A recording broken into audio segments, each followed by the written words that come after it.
الہ جو ہے نا اس کی خاصیات کی طرف اگر بندہ توجہ کر لے نا تو کبھی بھی شرک نہیں کر سکتا، اگر اس میں غور کر لے کہ الہ کی خصوصیات کیا ہیں۔ یہ الہ ایسی ہستی ہے جو کسی کی محتاج نہیں ہے، کسی کا محتاج نہیں ہوتا، کسی کا محتاج نہیں، حتیٰ کہ وسیلہ ذریعہ جو ہے نا اس کا بھی محتاج نہیں ہے۔ جو محتاج ہو وہ الہ نہیں ہو سکتا۔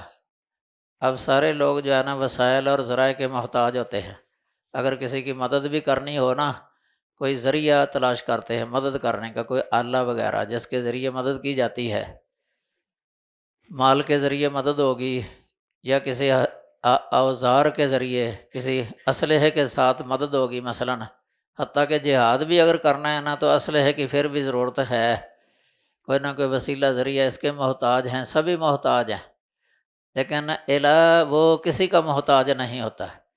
اس لیے اگر الہ مدد کر دے نا وہ غیبی طور پہ اس کی مدد ہو جاتی ہے، یعنی کن ہی کہہ دے تو مدد ہو جاتی ہے۔ انما امرہ اذا اراد شیئا ان یقول لہ کن فیکون، یعنی صفت تکوین اس کی صفت کن فیکون، اس میں کسی آلے کی بھی ضرورت نہیں ہے اس کو۔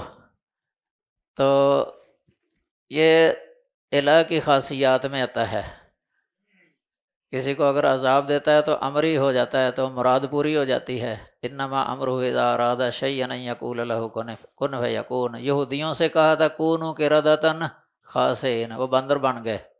ابراہیم علیہ السلام کی آگ کو حکم ہی دیا کونی بردا و سلاما علی ابراہیم، تو اسی وقت وہ ٹھنڈی سلامتی والی ہوگی، اسی وقت ہی، یعنی جب ارادہ کر کے کن کہہ دیتا ہے نا اس کے نتیجے کے اندر جو ہے نا وہ مراد پوری ہو جاتی ہے۔ یہ نہیں ہو سکتا کہ وہ مراد حاصل نہ ہو، مراد ضرور پوری ہو جاتی ہے جب اس کا امر کونی آ جاتا ہے۔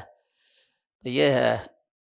اب اس طرح اگر کوئی کسی کو سمجھے کہ وہ بھی دور سے مدد کرنے پر قادر ہے، کہ میں ادھر سے اس کو پکاروں گا، وہ جہاں بھی ہے نا چاہے 1000 میل دور ہے، یہ وفات پا گیا ہے، قبر کے اندر مدفون ہے، اس نے وہیں سے میری مدد کر دینی ہے، وہ ذریعے وسیلے کا محتاج نہیں، تو یہ اس کو الہ بنانا ہے، گویا کہ اس نے اس کو الہ بنا لیا ہے۔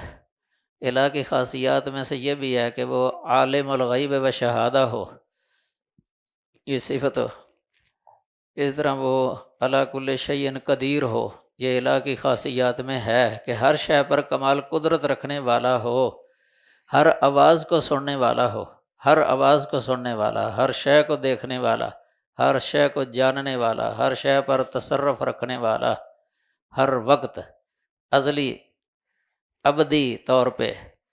تو یہ ہے الہ کی خاصیات، ان اللہ علی کل شیء قدیر۔